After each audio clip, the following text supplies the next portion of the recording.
is Ask the Mayor.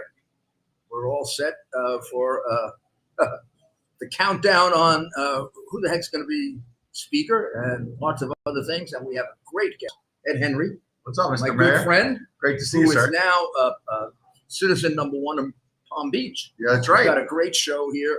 Real America's Voice. Wakes everybody up in Palm Beach. Does it right on, you do it basically on the boardwalk. We right? do it on the beach sometimes, and we got a big studio. It's Real America's Voice. It's national. You can find it on Apple TV, Roku. You pull up your laptop, americasvoice.news. Rudy's been on it. We're going to have to get you back with Dr. Ryan. Fun. And we have a lot of fun. We talk a lot of politics. And I got to tell you, this McCarthy story, though, after spending a lot of time in Washington, trying to make sense of this, I went through a lot of impeachment battles and other things. I covered several presidents at the White House, but boy, this is something that the Republicans knew there'd be a little bit of a battle, but it's dragging on much longer than they expected. I, by the way, don't think that's necessarily a bad thing for the GOP. You're going to have the mainstream media, no matter what happens, frame this as it's a disaster, right? And they're going to say, and there were a lot of headlines last night, historic defeat. I've been saying on Real America's Voice, and I'll say it here with you, I think it's a historic opportunity for the Republicans. What happened with McConnell is that he was very shrewd, right? So right after the midterm disappointment, let's have the vote. Right. And there's not enough time for the rebels to vent and get frustrated and build opposition. So that's how McConnell got through. McCarthy didn't have that benefit. He had that fake vote in December of the Republican Congress. Oh, we won that. But the vote is on the House floor. We always knew that. And so now there was more time for this to build and build, and Matt Gaetz and others have been effective. Now, whether they have a plan, an actual exit strategy is something we can talk about. Yeah, but they've been successful in saying enough is enough with the rhinos. Yeah, I wasn't sure until yesterday, and now this is not inside information. There's no leaks, right? Just a guess. I think their strategy is get McCarthy out.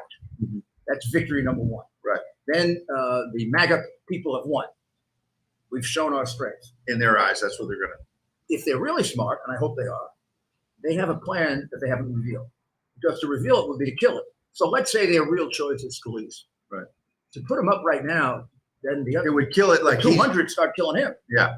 So he has to emerge as a white knight, and even if it's Jordan or Jim Jordan. I think it's Jordan or Scalise, to be honest. He has to emerge as a white knight. No blood. Right. Scalise has been very shrewd in sitting back. Now, Jordan was out front in nominating McCarthy yesterday. But look, you're going to nominate McCarthy until McCarthy's out. Right. Then you're going to nominate Jordan. You're going to say, okay, I'm interested. Jordan has been consistent, and I think he means it. I talked to a Republican freshman last night on the phone who had just bumped into Jordan in the hallway. And Jordan was saying in private what he said in public. I want to be the guy investigating the Bidens, and you'll be interested in this because you were ahead of the curve. He said, I'm not investigating Hunter. Yeah, that's part of it. I'm investigating the big guy. And I think that's what Jim Jordan has gotten the MAGA movement, the America First people excited about. That's actually what I'd like to see. It's the president. It's about what he did to compromise national security. Yeah, his son's part of it. But you're going to let the mainstream media, if you just go after Hunter, say you're going after a guy who had an addiction problem, you're going after a family member, right. He's not in public office.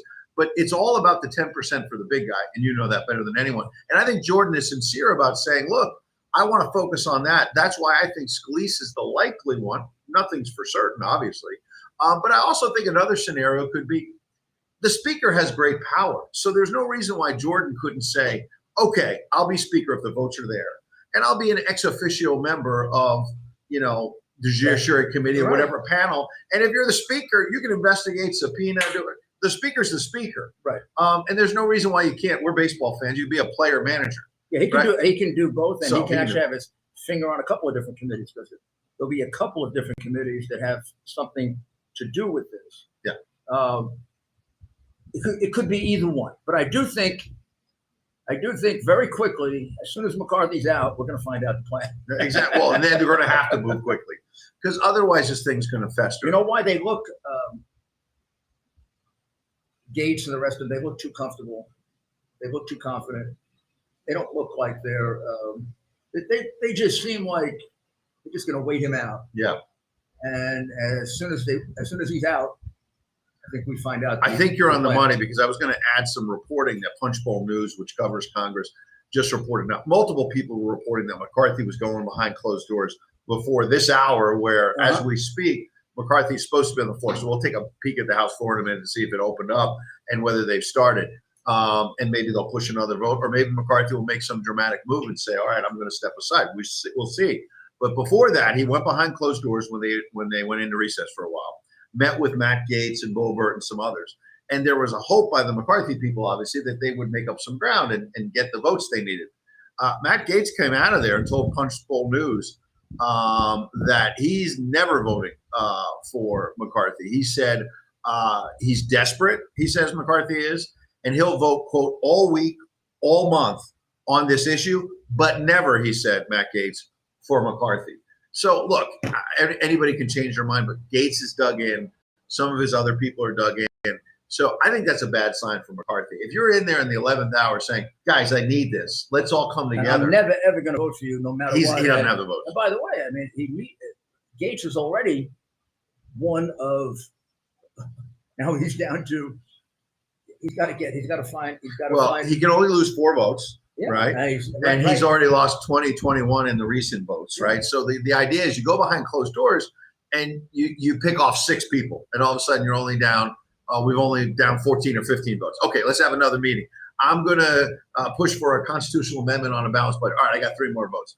And you know this. You've done horse trading and all that. But he's not, McCarthy, making the sale. And honestly, we can talk about it as well. You've worked with Donald Trump very closely. I think, we saw it on our morning show this morning on Real America's Voice. Donald Trump this morning during the show on Truth Social and doubled down on McCarthy. Because last night he had said, well, we'll see what happens. And some people saw that as he was running for McCarthy. He went all in and said, it's time to declare victory and not turn this into a defeat. We've got the House majority. Vote for McCarthy. I think he could be a good speaker. Trump said maybe a great speaker. Our audience, we have a live chat going on Getter and other places while we're on the air. A lot of Trump supporters were telling us, I wish he'd stay out of this. And then there were they'd stay out of it because they think he's going to lose, or they just don't like McCarthy. The latter, I think. Yeah. One after another said, look, I still love Trump. But A, McCarthy's a swamp creature. That's what a lot of people in the MAGA movement believe. Yep. And B, I'd be interesting to get your thoughts on this. There's this growing sense in the MAGA movement that they love Donald Trump, but boy, he made some really bad personnel moves over 4 years, and it continues now. He's pushing McCarthy. They don't like him. He had Bill Barr. They didn't like him. He picked Chris Wray at the FBI because Chris Christie told him, hey, he'll be great. FBI hasn't turned out so great. Right. It's been weaponized. It's been politicized, as you know better than anyone. So, look, ultimately, Donald Trump, the buck stops with the guy who made the choice. Mm-hmm. But I'm sure Donald Trump, if we were sitting here, would tell you that Christie told him Ray's a great guy. This guy told him that Bill Barr is a great guy. And in the end, it didn't really work out. Now, my point is, let's forget about the past and look forward. Who's going to be the Speaker of the House? There are a lot of people in the MAGA movement saying, boy, I'll vote for Trump again. I'm glad he's running for president. But he endorsed McConnell in 2018 for the Senate and helped him. And now he's run away, but he endorsed him. Now he's doubling down on McCarthy. What is this man doing? And so it's more frustration. They don't hate Trump. They still love Trump. They're not never Trumpers, but they're like, why does he keep doing this? Yeah, I'm surprised at this late date doing it without knowing that he's going to make it. Yeah. During the campaign that just passed, he was rather careful sometimes not to do endorsements of people that he thought were going to win or lose. Right. I don't know what to attribute it to. Maybe not really good political advice. He does realize that the 20 people on the other side are some of his biggest supporters and best friends. Yeah, Lauren Boebert today from Colorado, big Trump fan. I've seen her in Palm Beach before, raising money and all that. And she went on the House floor and said that I wish Donald Trump would not be calling people like her saying vote McCarthy. I wish, she said, that Donald Trump, my friend, she said, I'm still a big MAGA person. I wish Donald Trump would call McCarthy, she said, and tell him to get out. Right. And so that's number one. And number two, inherent in what Boebert was saying is something Gaetz and others have been saying, is that maybe not Trump personally has been threatening, but the people around McCarthy have suggested if you're not with McCarthy and he gets the speaker's job, he's going to kill you he's going to take you off the committee. So there's going to be retribution. And those kind of threats can backfire. Sometimes those are normal that's backroom That's politics. it. I mean, that's. But in this day and I age, think- with social media, people put that stuff out that there. happens in state legislatures, city councils, and Has that ever happened in New York City? yeah. Have you ever seen that with a city council or anything like that? That would be mild. Thanks for joining us. It's usually your life that's at stake.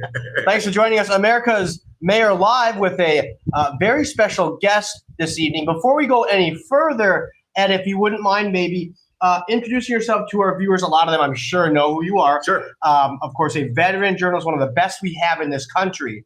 And so a lot of our viewers have been following you. But why don't you give us a little bit of your background so our audience across social media can. Well, I'll tell you this. I grew up on Long Island. I was born in Astoria, Queens, which the mayor will know well. LaGuardia Airport. There you go. Grew up in Deer Park out on Long Island. And Catholic, and I went to St. John Baptist High School in West Islip. But before that, when I was a little bit younger, I went to a church, Catholic church called St. Cyril's and Methodius. Yeah, you know. Right. And one Sunday, my parents bring me there, and the priest there said, "I want to introduce a friend of mine who's in the front row." I said, "Who's this guy?" And they say, "Rudolph Giuliani is going to be the next mayor of New York City." And my parents, "Oh, we like that guy." And I said, "Who the heck is this guy?" And he gets up and he's in the pulpit. And you remember that? I remember. Sure, my best friend, like two of my lifelong friends. Yeah, be careful. You got a bigger.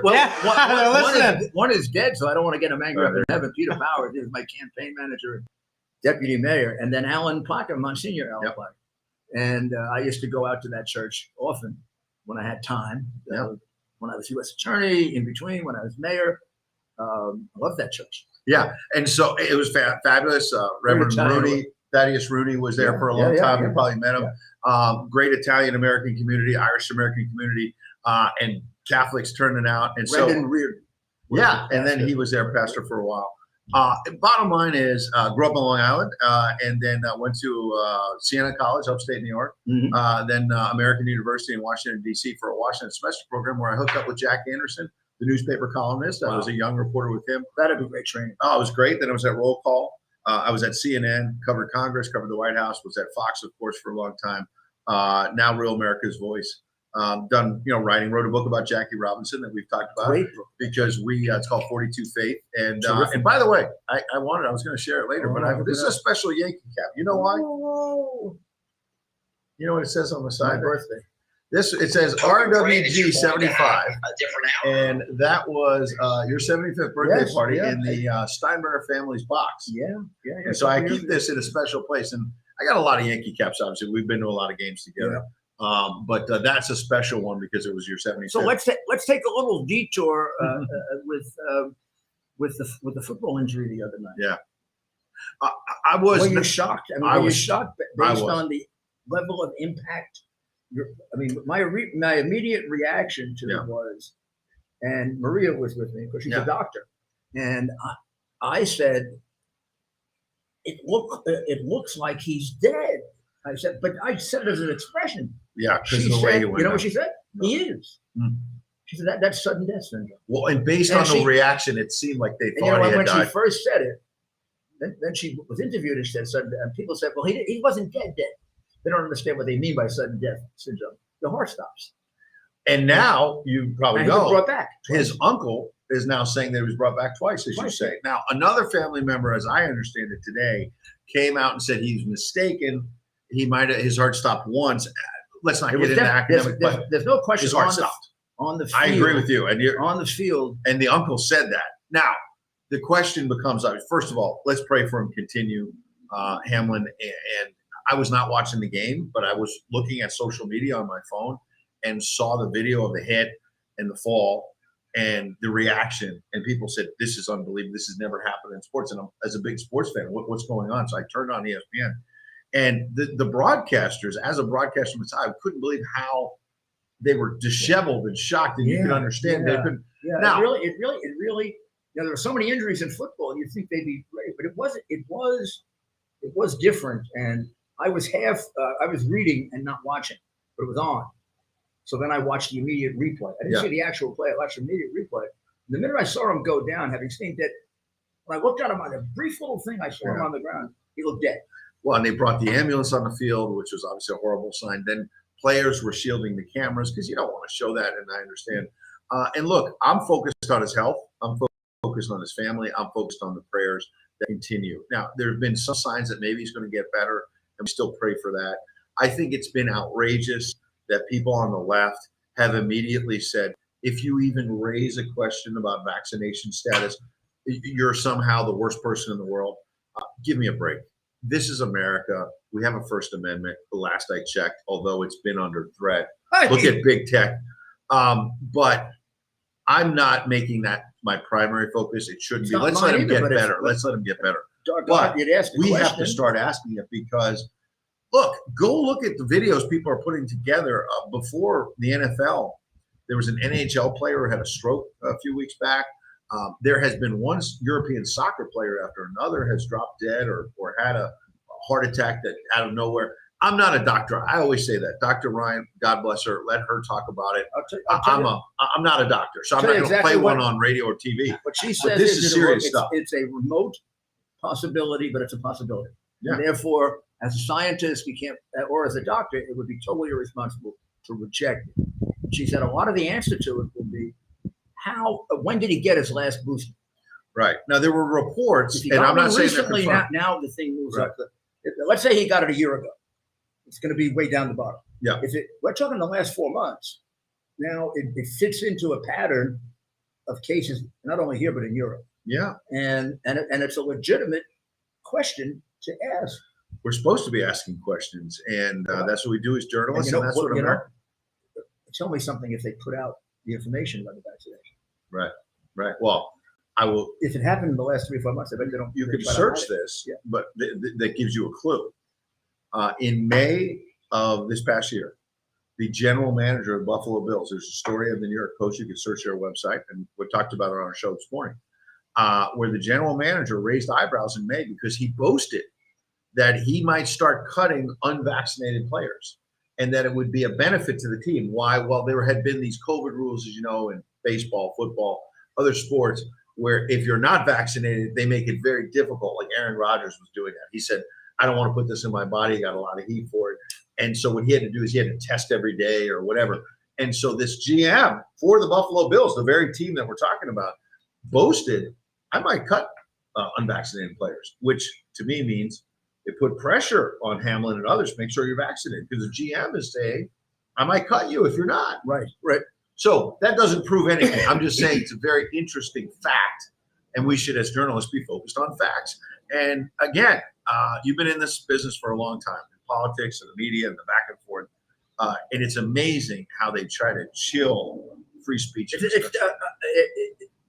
I think they kill people by doing it. I think all during the pandemic, by holding back information, lying about things, attacking treatments because they wanted to make sure they could have a vaccine.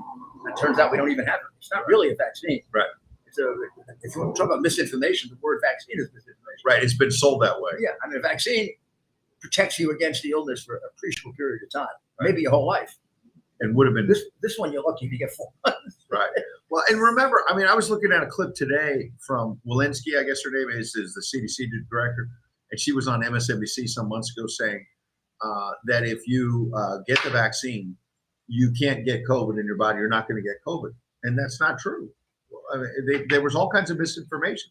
Biden said similar things as well. And Biden said it was the pandemic of the unvaccinated. It was actually, it turned out vaccinated people were spreading the disease more. Well, and look at what Washington Post and others have done stats saying what you just said. So look, again, not a doctor, not a scientist, but I'm very interested that we've seen the Twitter files with how they tried to suppress free speech, how the FBI and others were involved. And now we hear there's going to be the Fauci files at some point in the next few days. Yeah.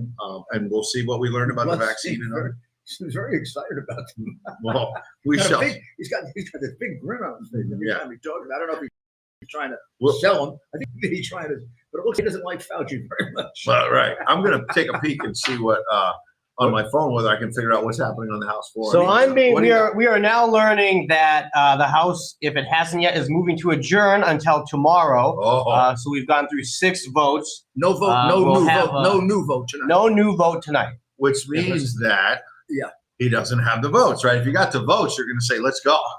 But I think this is yet another mistake from McCarthy. I'll tell you why. when I woke up this morning, we were getting ready for American Sunrise on Real America's Voice. There was a lot of chatter about how McCarthy let everybody go home last night, and they brought in pizzas and they huddled and whatever, but he let everyone off the floor. And Corey Lewandowski was on Real America's Voice today with Bannon and was saying, you got to keep these people there till 2 a.m. Yeah, oh yeah. Make them sweat. Like Make them say, negotiation. I'm tired of smelling the sweat on the guy next to me. Let's vote 30 times. Let's vote 40 and wear them down. And instead, he let them all. And that's McCarthy. He's the nice guy. That's another argument about being skinny. Exactly. I mean, that's not Pelosi. Hey, Pelosi had guts. Let's face it. Even if you don't like her policy, whatever, she had guts. And so now you do it a second night. You say, all right, let's go home. Unless he's beginning to. Unless he sees a crack. But my point is, unless he's seeing. Oh, and he's just going to let it go. It's not going to happen. Well, because time is not on his side. Right. And the more this goes, the more weary people say not to vote for him, but to say, you got to step aside, is what I think you're saying. Yeah, I mean, how many times now? What have we had? 6 votes, Ted? Yeah. 6 votes. Yeah, 6 times, 19 or 20 people have voted against him. Right. How do these people turn around and vote for him? That's really right. And he's given them a bunch of things before this. What else do you have? I don't see. That's why. There's no lever. There's no. I think you're negotiating against yourself. Right. It's not about him making concessions. They don't trust us. Yep. He could tell them, "I'll let you take me out on 1 day's notice," and they wouldn't trust him. So Ed, I'm sorry. I mean, that's the problem is they don't trust him. Secondly, they want a victory over what they think he stands for. And then the third thing we'll find out, they have somebody in mind. That one will tell us how smart they are. So we're getting questions here. If you did this without anybody in mind, it really is. Right, really right. We go through now 2 weeks.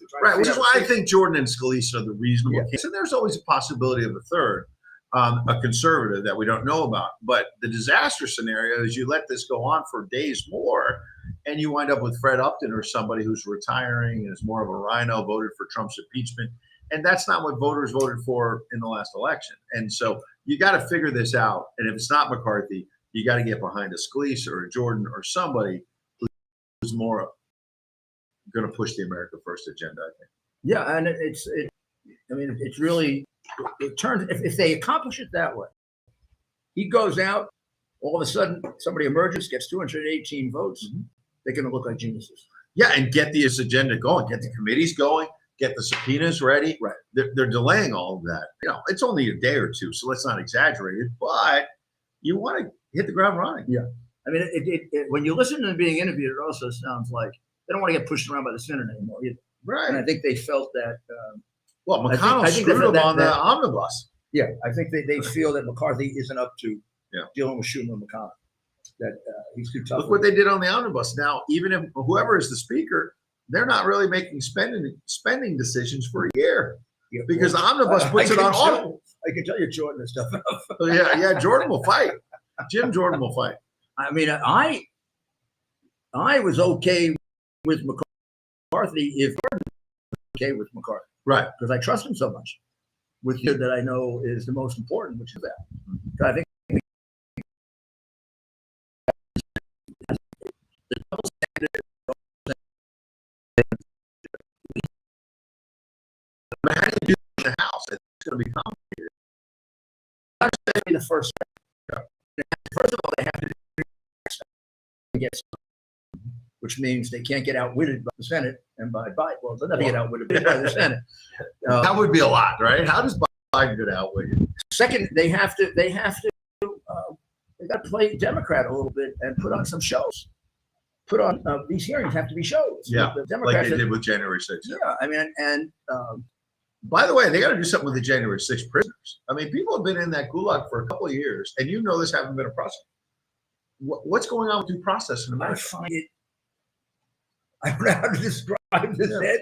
I think I'm living in a different country when you tell me that somebody's been sitting there since January. Because every time I talk about it, I say, look, if somebody beat up a cop, if somebody smashed a window, if somebody was trespassing, you should be held accountable. I'm not letting people off the hook. I'm not saying, that was right. Somebody robbed a bank. But then face the charges. Charge them and give them due process. And there are some who have been rotting in this gulag and they haven't faced charges.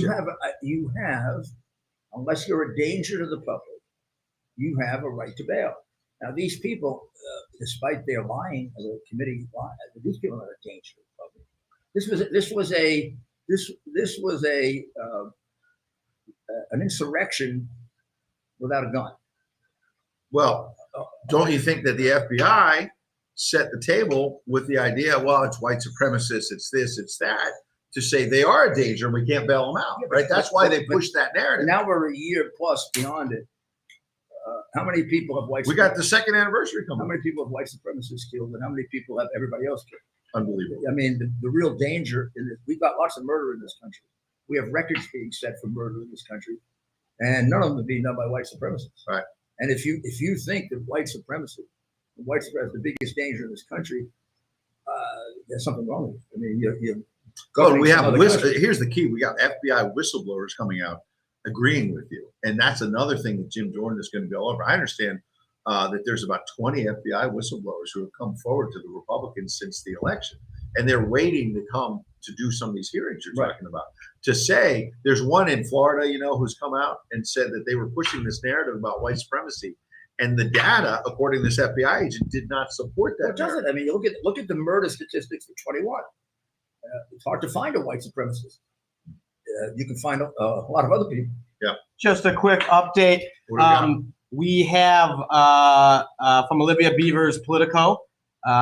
They have motion to adjourn with the yeas winning 216 to 214. So the Democrats were that close to basically forcing them to keep this not adjourn. Yeah. So that's interesting. So now we're getting a lot of questions here, and thanks for joining us this evening, Ed. Maybe we'll get a perspective from each of you tonight and going into tomorrow. Mayor, from a political perspective, what are people telling McCarthy? And then Ed, from your perspective in journalism, what do you think McCarthy is being told to say, or is there any posture with the media and the public that can help him at this point, or is this something he needs to handle behind closed doors? Mayor, and then we'll go to Ed. Well, first of all, he can't do it behind closed doors. It's been brought out into the open, and the Democrats wanted to deny him that possibility even now by keeping it open. But honestly, this can only be solved behind closed doors. Right. I mean, the question is real simple, right? Is there any possibility that the large majority of these 20 people are ever going to vote for McCarthy? Well, I might be able to answer. So if the answer is no, yeah, it's over. And it's just a question of taking your pulse and figure out you're dead. So didn't mean to interrupt, but while you were talking, I got a news alert from Newsmax saying McCarthy has cut a deal to try to move some votes in the next ballot. They say McCarthy has made a major deal with key holdout votes. They posted this at 8:18 p.m., so just a couple minutes ago.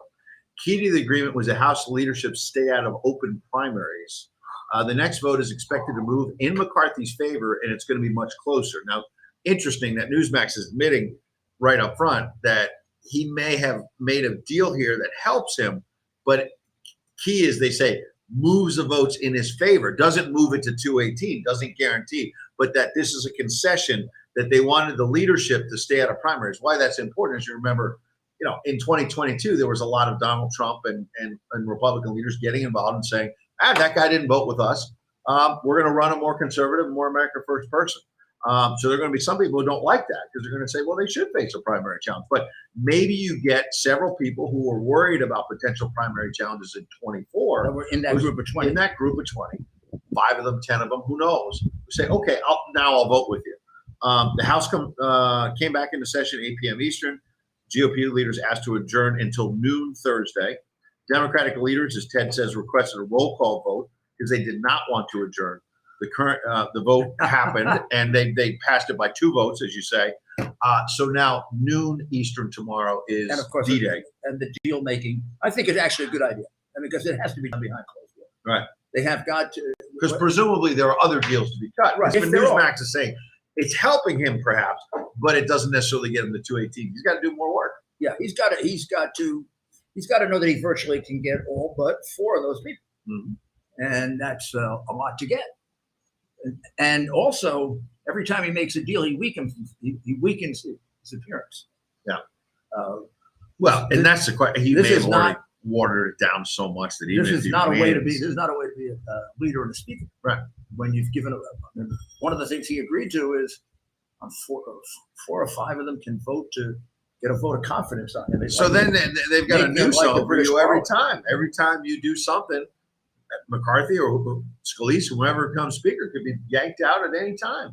Pelosi didn't have something like that. She had an iron fist. And she had to deal with the squad, and she Yeah. was able to keep her side. And look, I think that's together. what she lost the speakership a couple times and made history that way, but made history in office as well. I think Republicans have to make part of the reason Republicans don't like Pelosi is that she was pretty darn effective, and I don't see McCarthy in the Pelosi mold. Forget the ideological issues and the integrity issues. We would take a Pelosi in terms of a political. Yeah. By the way, how would you like to get her tax returns with the stock trades and all that? Or particularly if they file joint ones. If they don't file joint ones, I want both taxes. Yeah. See, I wouldn't mind seeing her sons either. so what were some of his business dealings that you looked at? His business. First of all, he has business dealings in Ukraine. Numerous business dealings in China, and in China, he's part of what do they call it? Guansong. The Biden method of corruption is really borrowing the Chinese ancient method of corruption. In America, we used to use bagmen, right? So Mayor O'Dwyer was the mayor of New York in the late 1940s, and he had to run out of New York because he got caught taking bribes. And his chief assistant went to jail for him, a gentleman named Moran. Spent 6 years in jail, never ratted him out. And Truman made him ambassador to Mexico, even though everyone knew he was a crook and had taken bribes. And in my home, Gracie Mansion, there's a big picture of the grand parade given for O'Dwyer when he left New York. When we got rid of the crook. Of course, Mayor Walker also was a crook, took bribes. Roosevelt removed him because Roosevelt didn't want to run for president. Roosevelt was governor. Governor, yeah. Walker was taking bribes left and right, almost admitting it. Yeah. And Roosevelt wanted him gone when he ran for president. He didn't want it. And that eventually led to LaGuardia. Yeah. So in New York, we have a real tradition of bagmen. So in China, they use relatives. And not the wife, not the husband, because the wife and husband are too close. In America, the wife and the husband have to file disclosure forms. Sure. Your son doesn't. And Interesting. So that's why we saw Kerry's son, Kerry Hines. And the Democrats love to have the kids in there. Hines' son, catch this. How does the press not go in? If I were a journalist, I want to make my career on this. Hines' son and the vice president's son. The Hines kid, who is the stepson of the Secretary of State. Kerry, yeah. The son of the vice president. Biden at the time. Yeah. And Whitey Bulger's nephew of partners. Oh, Whitey Bulger's nephew. Whitey Bulger's nephew, the fourth partner is the Bank of China. Well, he's vice president. How is it that we didn't even know about that? I mean, I get what you're saying, that the disclosure. It is not a conflict of interest for the son and stepson of the Secretary of State and the vice president to have children who are business partners with Red China, right? Or with one of the relatives of one of the biggest organized criminals in America. Unbelievable. And so then you end up with the MAGA double standard. If that is Donald Trump Jr., my God, we have So they didn't disclose this, but you found it in the Hunter laptop because there were documents in there. Oh, I knew that. Yeah, I knew that from 2015 on. Would say it, and your eyes just glaze over. Yeah. All the left wingers' eyes just glaze over. I mean, and imagine if you said Donald Trump Jr. was partners with Whitey Bulger's nephew. Yeah, that'd be a story. Or with Red China. Right. So, I mean, the laptop is filled. You can't spend an hour with it without finding a crime. And then when you find the first one and you figure it out, it's like a dream. So what do you think is happening with the prosecutor in Delaware? Because some months ago it leaked out that he was close to making a decision on an indictment or no. And I think the poor little guy needs treatment and help. Hunter. No, the prosecutor. Poor little prosecutor. Yeah. Why? I think he's a coward. He's just scared about it. I mean, first of all, this case could have been made 3 years ago. Right. The evidence was there to indict Joe Biden 3 years ago. Biden himself. Joe Biden himself.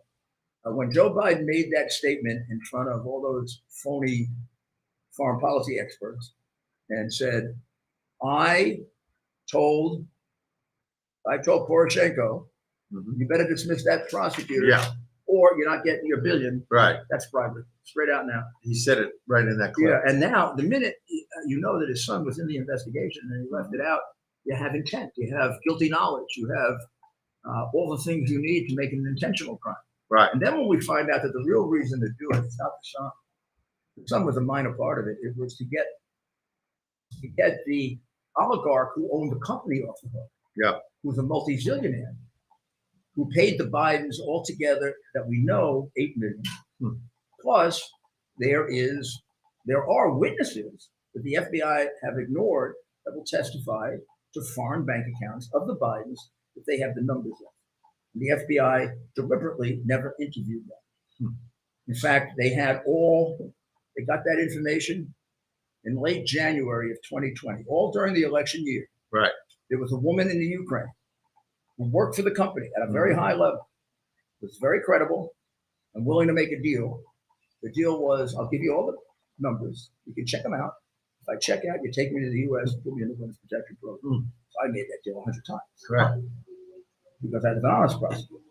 Barr knew that. And I got to tell you, the guy's a bad guy. Barr knew that even when he was acting like he was Trump's friend. Right. And if he didn't know it, he's the most negligent attorney general in history. He had the evidence sitting right there. And he also gave me the runaround. He sent me to Pittsburgh to give the information to the U.S. attorney in Pittsburgh. The poor woman is sitting out there claiming she's going to get killed.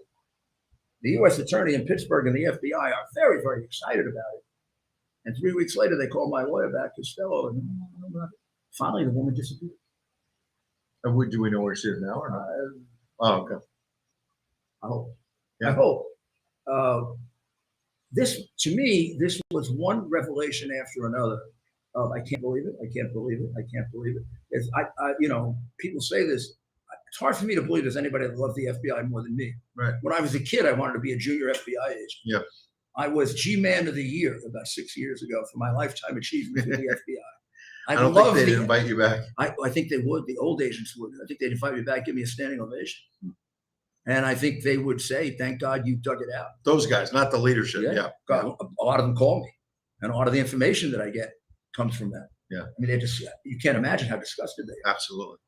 So thanks for joining us, America's Mayor Live this evening with special guest Ed Henry. Isn't he great? One of the best journalists in America. This is great. We'll have to do it again. And by the way, we're going to try to go over to Real America's Voice at 9 p.m. Eastern. So anyone who's enjoying this, you get the stream on Roku. Go to your laptop, americasvoice.news, Apple TV, all those platforms, Google Play, whatever. So 8 to 9 p.m. We're all very much committed during that hour at this time. But at 9 p.m., Ed, tell our viewers again, after they're done watching the mayor, they can switch over to you. How can they do that? Go to Real America's Voice. You can find us on, if you have a Roku device, if you have Pluto TV, which is a great app on anybody's phone, and some people have it on their TV, you could get their laptop. Go to America's Voice, no apostrophe, .news. We stream there for free. We have an app you can download. If you go to the App Store on Apple, it's just under America's Voice. So we'll be streaming live just after 9 p.m. Eastern. We still got some more time here, so I'm excited to keep digging in. We do. What do we have from our friends? We're getting a lot of questions here. People asking about, of course, the big speakers race. They are reconvening tomorrow. The sixth vote today, in fact, all of the votes today ended with the same results. 201 for McCarthy, 212 for Jeffries, the Democrat, 20 for others. Right now, that's with Mr. Byron Donalds. Yep. And we have one voting present. Gentlemen, some people are floating the idea that McCarthy could persuade members that aren't for him to just vote present.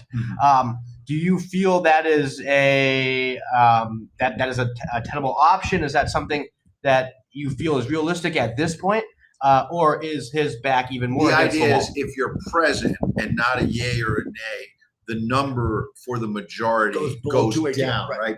Right. And so why I think, why I would say yes, it's a viable option. I'm not saying it will happen, but it's possible. Is that if you're part of this hardcore group of 20 people and you just will not vote for McCarthy, Yeah, it might be a way off the hook. you just say, look, I never voted for the man, but you step aside and vote present so that the business of the country and the business of the Republican Party can move forward. And then you could be an I told you so in a month when he turns out that he's not doing a good job.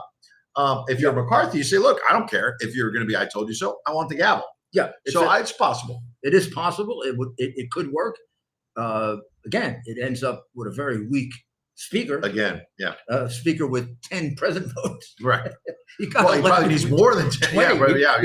He probably needs all 20. You'd have to look at the math, but basically you get enough present and then the majority becomes 204 or 205 instead of 218, and maybe he hits a magic number. What do you think of this argument from some?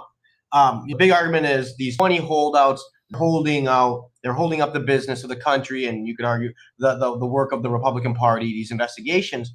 However, there are others now, and they're in our chat room, arguing, look, these Republicans supporting McCarthy, a number of them are now threatening or basically putting forward if the right flank of the party doesn't come on board, we could end up with a Democrat speaker. Some people are suggesting that some Republicans are almost would be almost more comfortable with that than someone aligned with more of the right flank. How do you respond to that? And does that kind of show you how split our party is this evening?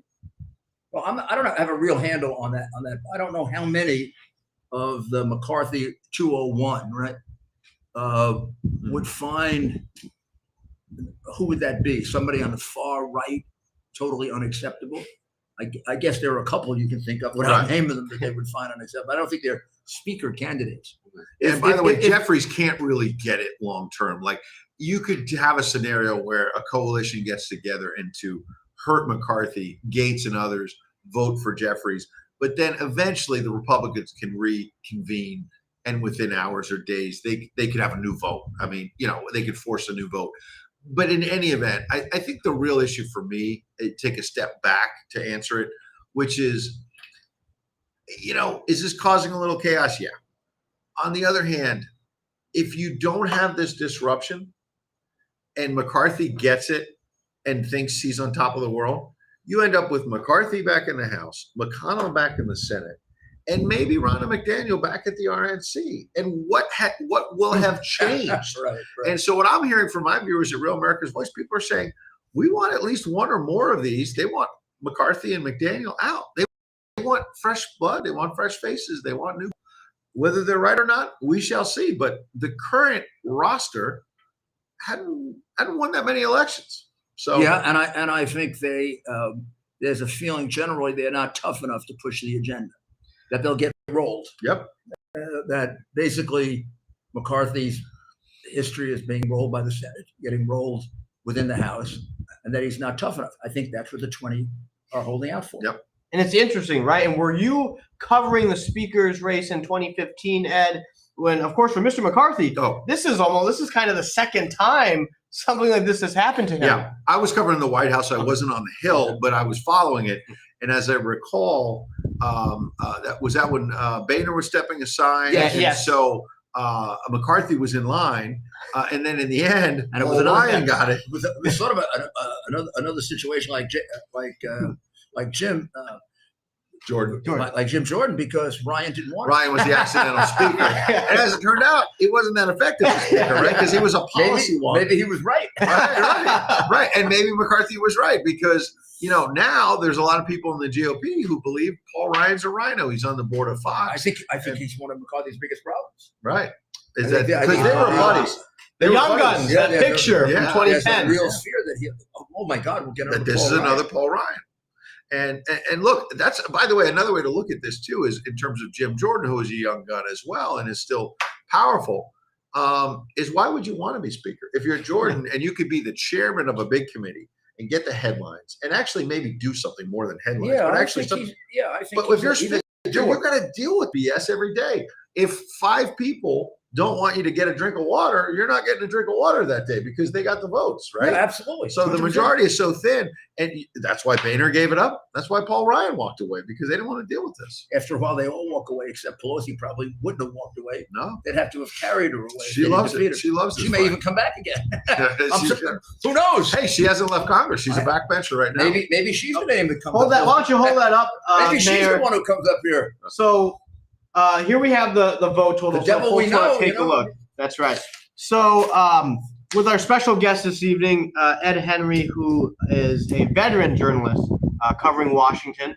Can you maybe give our viewers some insight on the life of a reporter during this time period? Oh my God! Yeah. Right, what is it like covering? Well, I'll Capitol? tell you another one that was pretty wild. I thought you were going to ask me about this. I was a reporter. I mentioned roll call before. If I have it right, it would have been 1998. 98? You were not a reporter at 98. You're not. Well, I'm pretty old. No way. I'm not quite. I know. Mayor, you know. So surprised. I'm losing my mind as to who the speaker was, but I'll think of it in a second. I Hastert. think Was it Hastert? Well, it Before? led to Hastert. So Okay. you had Gingrich, Yep. and there was the big fight. Was it Everything was just falling apart. Livingston? It was going to be Livingston. Livingston. Wow. There was an expose about He him. got in trouble for something. I can't Yeah, it remember was a what. sex scandal, and he was Was out. it a sex scandal? And then what happened is Tom DeLay DeLay, yeah. was really the guy in line. Right. I think DeLay was smart, and he realized maybe he didn't have the votes, but he was the whip. Right. He was very powerful. And I think he realized, like I think maybe Jordan does, why do I want to be the speaker and deal with this? And if I'm the speaker, then the media is coming after me like they came after Livingston, and I'm the focus. I'd rather be the number 2 or number 3 and be behind the scenes very, very powerful. So DeLay's kind of stepped aside, and he pushed Hastert up there as like a consensus. In the end, I would argue Hastert, from a policy standpoint, there's a personal thing we got to get into, which is much worse. But from a policy standpoint, he maybe was one of the original rhinos, because he wasn't really a hardcore America First guy before there was Mayor, or a Tea Party guy before it was but more importantly, of course, he later went to jail because he had molested kids. Yeah. You know, he had been a wrestling coach. And it was remarkable to me as a reporter covering Capitol Hill that never came out. It was kept secret for so long. But after he had left the speakership, he was, as I recall, you would know this as a former prosecutor, he was sending money.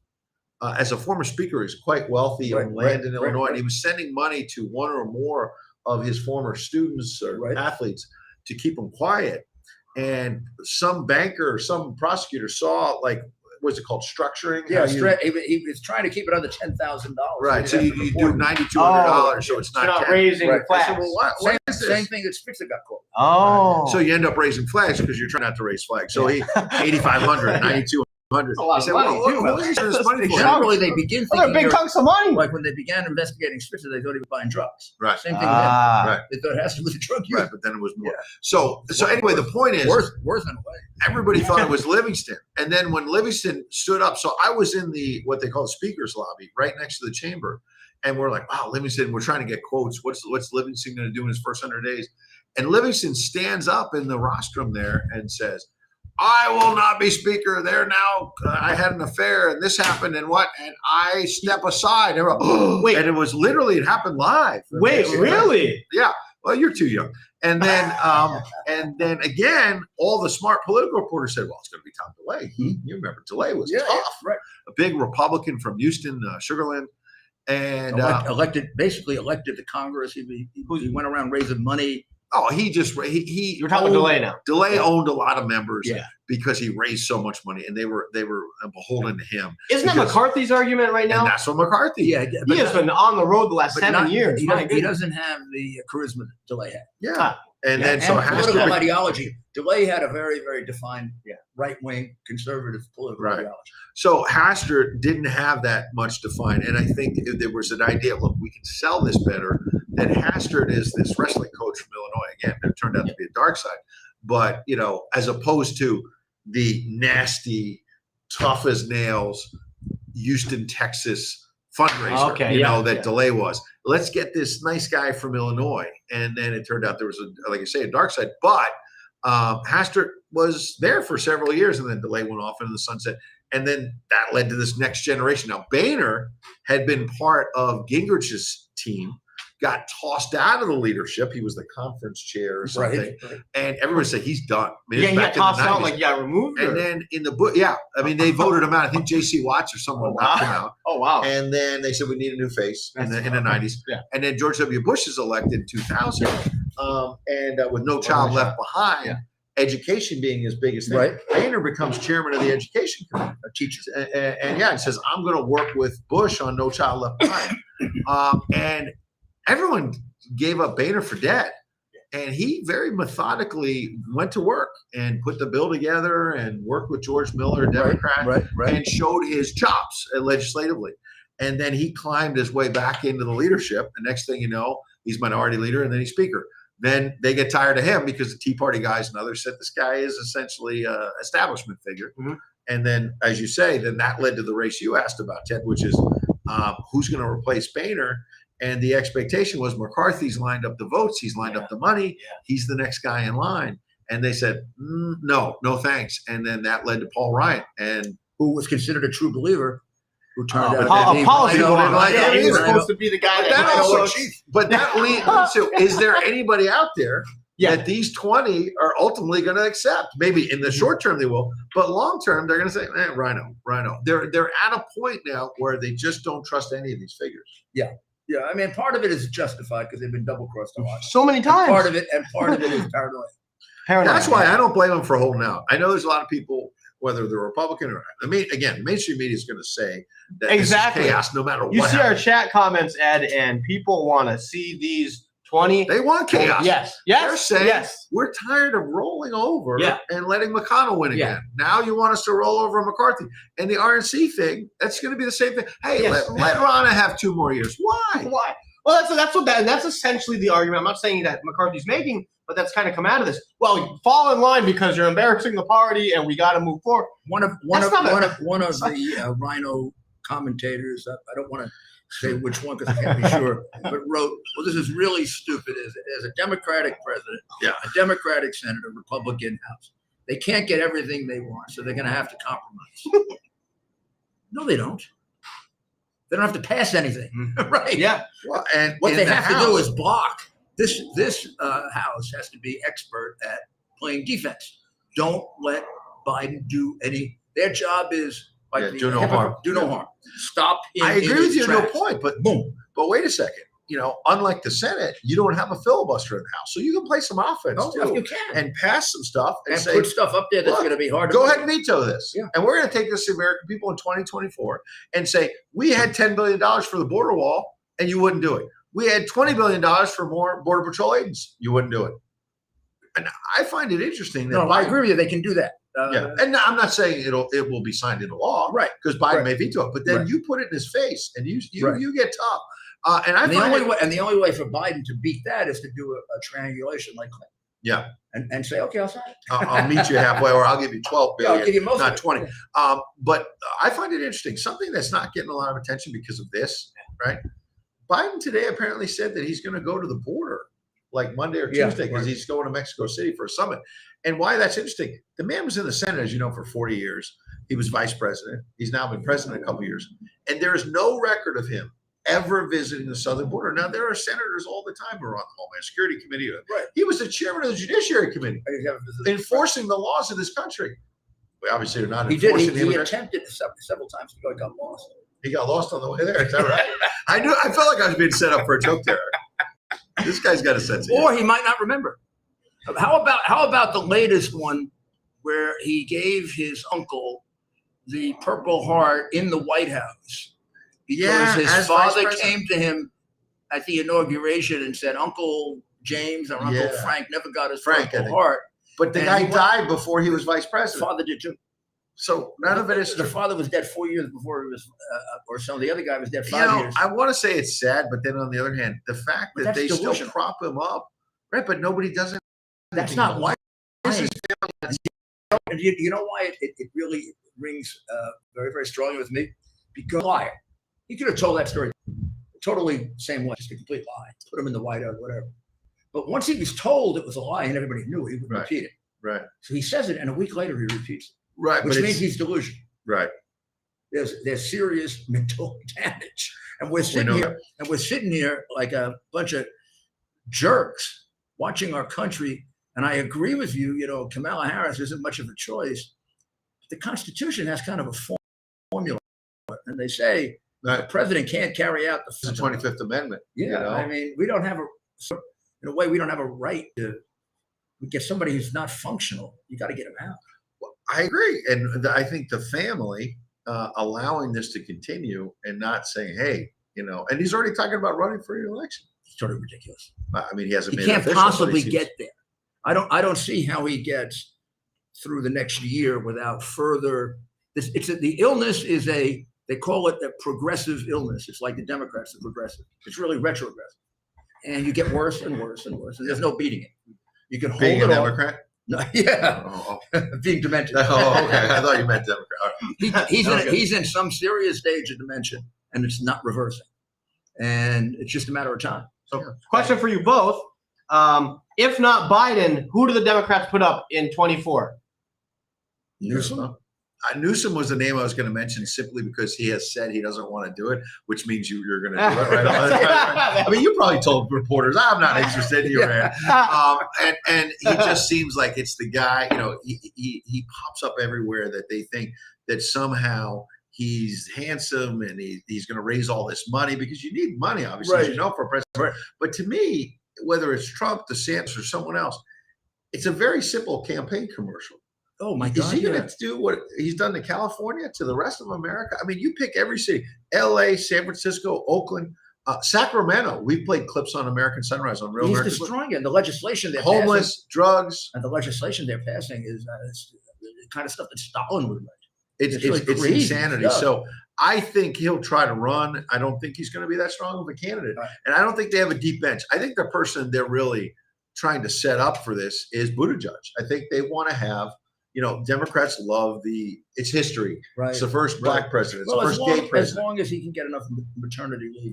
Paternity leave is what he had in the middle of wasn't that in the middle of a supply chain crisis? Yeah, if he could take 6 months off as president. What about the private? Biden who's taken 9 months off. Right. What about the private jets that Buttigieg has been taking as transportation secretary? You'd think that he'd want to fly American Airlines and Southwest and go figure out what's going on with all these problems with Southwest. It's, in all seriousness, there's been this story, millions of dollars in private jets because he has to get to this meeting or that meeting. We've all been in that situation where you need to be somewhere. But in all seriousness, why can't a transportation secretary use American public transportation? Essentially, you would almost think they would. Yeah, I mean, Biden. Let's just say we were just knocking Biden. Biden used Amtrak all the time because he was going from Washington to Delaware, and he was not a hypocrite about that. He said, "I want to be on the train." Tragically, his first wife died. He wanted to be with his young sons, as you know, and he went back like a fault. When I covered the Senate, they would often have these votes, like on a Monday, and people had already flown in. And they left the vote open on the Senate floor because Biden comes rolling in, and he's at Union Station across the street from the Capitol, and old Joe is running over, or he got a car. Yeah. But in all seriousness, he had to walk in my mind, right? And and he got on Amtrak. Why don't we see Buttigieg? I'm actually surprised he doesn't just do that. Like maybe it shows how out of touch they are, or maybe he's elite. Maybe he's a liberal elite. Imagine that. And the media's not going to attack him. That is an illness that affects him. Look at Pelosi. I mean, my God, Pelosi lives. Life is a queen. What's the illness? Being a Democrat? I'm going to keep asking you that. And it's limousine liberal. It goes back to it's been something people have been talking about. It was coined by a Democrat named Mario Procaccino about New York Democrats. Man. Limousine liberals. There's a history lesson every time we say limousine liberals. So it's like take care of the poor, but don't bring them to Park Avenue, please. Not in my backyard. A bunch of NIMBYs. How about the minister at the Presbyterian Church on Fifth Avenue? He had all of the homeless people out there one night. It was freezing, and I sent the police to get rid of them and bring them into a shelter. And he held a press conference condemning them. So I held a press conference, and I said, "I'll put them back tonight on one proviso: you open the door of the church. Let me put them in the church so they don't freeze to that minister." Yeah, and he said, "I checked with the board, and they said there'd be too much liability." Oh, and I said, "Well, there's too much liability for the citizens of my city." And that's why I have him in a shelter. Did you see that's amazing. Did you see the latest? Minister. Yeah, limousine. Did you see the latest out of Colorado now? You get a Democrat governor, Jared Polis, who is apparently busing illegal immigrants who made it to Colorado. He's sending them to New York, and that might be the real America's voice. Tell them that we're not ready yet. Adams, And Adams, the Democrat mayor, obviously in New York, is mad about it. But this is a Democrat. This is not DeSantis. This no, is but he not. hit this. He hit it before. The Democrat mayor of El Paso sent him a lot of people too. Yeah. He blamed them all on Abbott, but a lot of them came from the Democrat mayor of El Paso. So as we close out, Mayor, Adams has announced that we're a sanctuary city. You get welfare, right? You get education, you get health care. And now he's And now complaining that also- everything's all filled up. The hospitals. You also and the can schools. get the right to vote if they win the case in the state Supreme Court. Right. You can actually vote. Even So if I you're don't- not legal. Yeah. I mean, anybody. Because that was struck down, but you're saying went to Yeah, appeal. that's right. Hasn't gone up to the Court of Appeals. Okay. It's going to be defeated. It violates the state constitution just flat out. Right. And so it's going to be defeated. But to give you an idea of how left the city council is, they voted. They're pushing it. Yeah. all right. And as we close out, Ed, how can our audience stay in touch with you? Maybe follow you. Follow me on Twitter at Ed Henry. I believe I'm at Ed Henry on Getter, True Social, all of the major social media. And I'll come back anytime the mayor asks. Good. It was great having Ed. God bless you, and we'll see you tomorrow night, okay?